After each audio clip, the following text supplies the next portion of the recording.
학성 스님이 마음 공부하는 이들에게 전하는 말. 만불삼방 제 3부 고행 6편 수계. 종무소 행자생활 3개월 후 드디어 해인사에서 그렇게 고대하던 수계를 하게 되었다. 정확히 말하자면 비구 250개를 받아야 정식 스님이 된다. 이때 받은 개는 정식 스님이 되는 비구개가 아니고 예비 출가 수행자로 인정받는 320개였다. 그러나 그 시절에는 3위계 수계와 함께 관습적으로 스님으로 불렸기 때문에 당연히 스님이 되는 것이었고 소년으로서는 엄청난 순간이었다. 당시에는 행자 입문 석 달이 넘으면 3위계를 주었다. 소년은 종무소 행자에서 회계실 행자로 옮겨 3개월을 더 지났을 때, 즉 해인사 행자 생활 6개월을 넘긴 입산 다음 해, 그러니까 음력으로 1974년 1월 보름에 수계를 하게 되었다. 수계를 하자면 제일 먼저 은사를 정해야 한다. 은사란 속가의 부모와 같은 역할을 하는 스님이다. 부모가 있어야 자식으로 태어나듯이 은사가 있어야 상자 스님으로 태어날 수가 있다. 소년은 당시 교무국장을 하던 성본 스님의 상자가 되고 싶었다. 그런데 성본 스님은 소년의 은사를 당시 주지였던 봉주 스님에게로 미루었다. 당시 해인사 주지였던 봉주 스님은 정말 상자를 두고 싶은 생각이 없었다. 그런데도 성본 스님은 이를 밀어붙였고 허락 없이 봉주 스님의 상자로 수계를 시켰다. 가사장삼을 빌려주고 독이라는 법명을 지었다. 당시 선원의 윤하였던 독연 스님을 계사로 모시고 3명의 수계도반과 함께 3위 10개를 수계했다. 이때 소년은 나이 16살의 동진 출가였고 뜨거운 발심 출가였다. 이제 도기 스님이 된 소년은 은사 봉주 스님께 매일 새벽 문안 인사를 드렸다. 그러기를 2달 만에 드디어 봉주 스님은 3위승 도기 스님을 상자로 받아들였다. 소년은 이렇게 해인사 주지 봉주 스님의 맞상자가 되었다.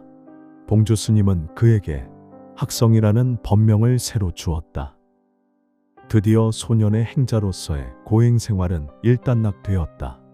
10살, 10대에 들어선 그 순간 봉안사로 출가하여 5년, 뜻하지 않았던 구룡사에서의 5개월, 그렇게 대망했던 해인사에서의 6개월, 이렇게 6년의 고행 끝에 그는 3위 10개를 받은 정식 출가 수행자가 되었다. 소년의 나이 16살이었다. 행자로서의 6년 고행은 일단락되었으나 그의 문제는 아직 끝나지 않았다. 인간은 무엇인가? 삶은 무엇인가? 나는 누구인가? 나와 부모의 인연은 무엇이었나? 마음은 무엇인가? 몸과 마음의 관계는 무엇인가? 마음을 어디서 어떻게 찾아야 하나? 보살행은 구체적으로 어떻게 실천해야 하나? 10대의 중반에 들어선 그는 인간과 인생의 본질에 대한 질문을 이어갔다. 소년은 행자 생활을 일단락 짓는 시점에서 인간과 인생의 본질에 대한 질문을 이어갈 수밖에 없었지만 한편으로 그의 삶은 2 축의 지향으로 압축되었다. 하나는 자신의 마음을 찾는 견성이고 다른 하나는 다른 사람의 견성을 돕는 보살행이었다. 이것을 전통적 표현으로 달리 말하자면 자신을 돕는 자리와 남을 돕는 이타였다. 그리고 중요한 것은 이 자리와 이타의 선후가 있거나 차별이 있지 않고 동시에 이루어져야 한다는 사실이었다. 다시 말하자면 그가 10대의 중반에 깨달은 생각은 자리와 이타는 동시에 실천되고 성취되어야 하는 것이었다. 그가 모든 10대들에게 간곡하게 전하고 싶은 말 역시 바로 이 지점이다. 남을 위해 살면 자신의 행복은 보너스로 주어진다. 그리고 이 생각은 3가지 마음의 지향으로 표현할 수 있다. 그것은 첫째, 마음을 깨달아 진리를 터득하자. 둘째, 이기적 중생심이 아니라 남을 위하는 이타적 보살심으로 살자. 셋째, 명예든 부든 권력이든 인생의 그 어떤 집착도 버리고 인생을 여행하듯 살자는 세 가지 마음의 지향이었다. 6년 고행을 마무리하고 출가 수행자로서 새 출발하는 소녀는 마음속에 이 세 가지 마음의 지향을 굳게 새겼다. 이 세 가지 마음을 등지지 않는다면 언젠가는 완전한 해탈과 부처님 세상이 멀지 않으리라 다짐했다. 석가모니 부처님께서 진리를 깨달아 세상에 전한 이래 그 가르침은 시대와 지역에 따라 다양하게 해석되어 왔다.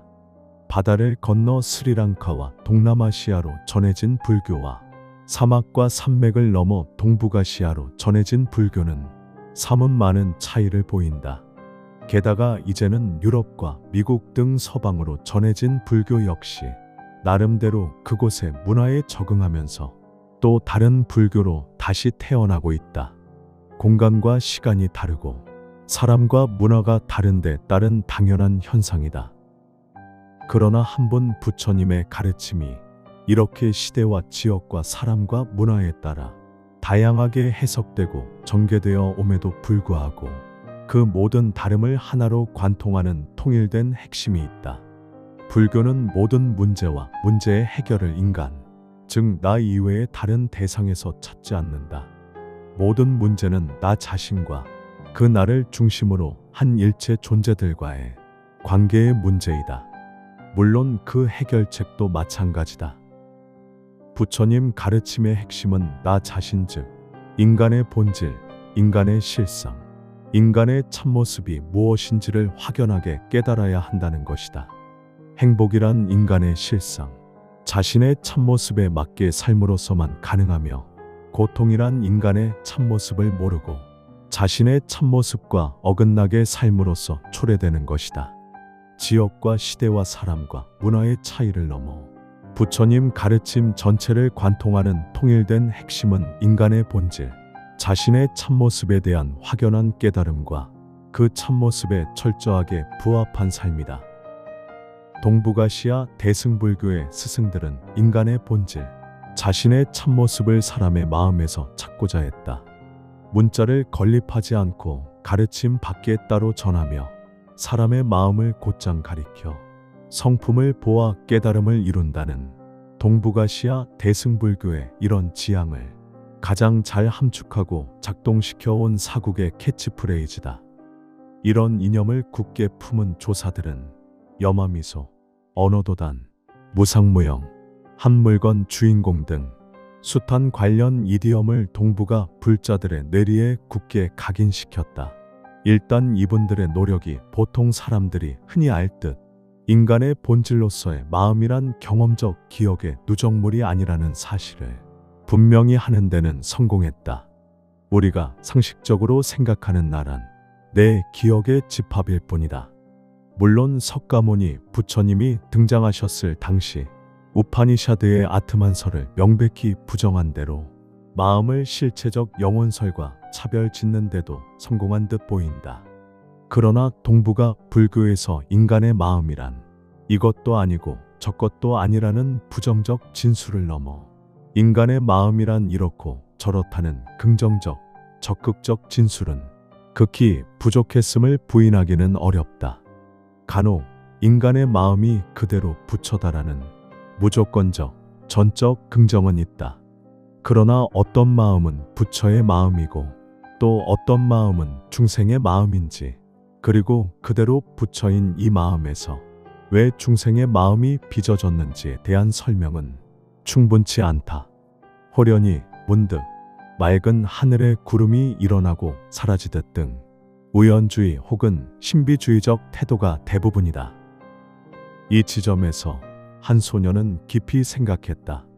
인간의 본질, 인간의 실상, 나 자신의 참모습을 리얼하게 구체적으로 보여주고 설명하고 싶다. 우린 누구나 자신의 참모습을 분명히 알고 나야 그 참모습에 부합하는 참다운 삶을 살 것 아닌가 말이다. 한 소녀는 어느 순간부터 기억의 누적물로서의 내가 아닌 그리고 허구로 설정된 실체적 자아도 아닌 진실한 자기 자신으로서의 참모습을 깨닫고 그것을 모든 사람들에게 쉽고 직접적으로 보여줄 수 있는 방법을 찾아야겠다고 마음먹었다. 그의 이런 결심은 훗날 정토동굴이라는 구체적 불사로 연결된다. 누구든 이 구체적 시설에 오면 한두 시간의 짧은 순간에 인간의 본질, 자신의 참모습을 깨닫고 그에 부합하는 삶을 살기로 일대 전환을 이루는 경험을 가능케 하고 싶었다. 그리고 여기에 더하여 과거 동북아 불교의 스승들이 인간의 본질, 인간의 참모습을 너무 마음 일변에서만 찾으려 했다는 점을 성찰하였다. 부처님도 인간을 색 플러스 수상행식, 즉 몸과 마음의 이원으로 파악하지 않았는가? 소녀는 이 세계와 인간이 물리적 출발점을 갖는다는 과학적 지식을 무시하지도 간과하지도 않았다. 빅뱅에서 어마어마한 가스가 형성되고 차츰 고형의 물질들이 뭉쳐지고 아득한 시간이 흐르면서 무기물에서 유기물이 형성되고 단세포 생물에서 다세포 생물로 진화하고 결국 지극히 섬세한 신경세포와 뇌세포를 가진 오늘의 인간 존재가 생겨난 것이다. 인간의 본질, 사람의 참모습에 대한 이해는 마음이라는 형이상학적 이해뿐만 아니라 몸이라는 형이하학적 이해가 함께 합쳐질 때 가능하다. 몸을 배제하고 어떻게 인간을 이해할 수 있겠는가? 소녀는 인간의 몸에 대한 최신의 연구성과 즉 유전자에 대한 이해는 인간 이해의 필수 과정이라고 생각했다. 유전자의 구성과 흐름을 읽고 그것을 자신이 원하는 방향으로 만들고 변화시켜 나아가는 수행이 필요하다. 유전자를 단기간에 물리적으로 조작하는 시도는 엄청난 부작용과 위험이 따른다. 장기간에 걸친 점진적 수행으로서 자연의 순리를 거스르지 않는 안전한 변화로 운전해 가야 한다. 요즘의 개념으로 말하자면 소녀는 그때 이미 몸과 마음의 통섭의 원리를 깨달았던 것이다. 이 몸과 마음을 통섭하는 수행과 깨달음으로 나아가야만 수많은 조사들이 말하는 불립문자, 무형무상, 언어도단 등이 단순한 말장난에서 그치지 않고 그 이전에 나 자신의 참모습을 진실로 볼 수 있을 것이다. 깨닫기 전에는 지금 이곳이 항상 갈등과 고통이다. 그러나 깨닫고 나면 지금 이 순간 여기가 있는 그대로 행복이다. 그러니 누구나 깨달으면 된다. 그리고 누구나 깨달을 수 있다.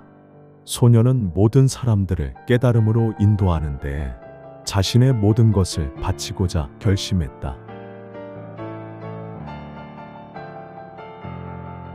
2025년 여름 만불산방에서 학성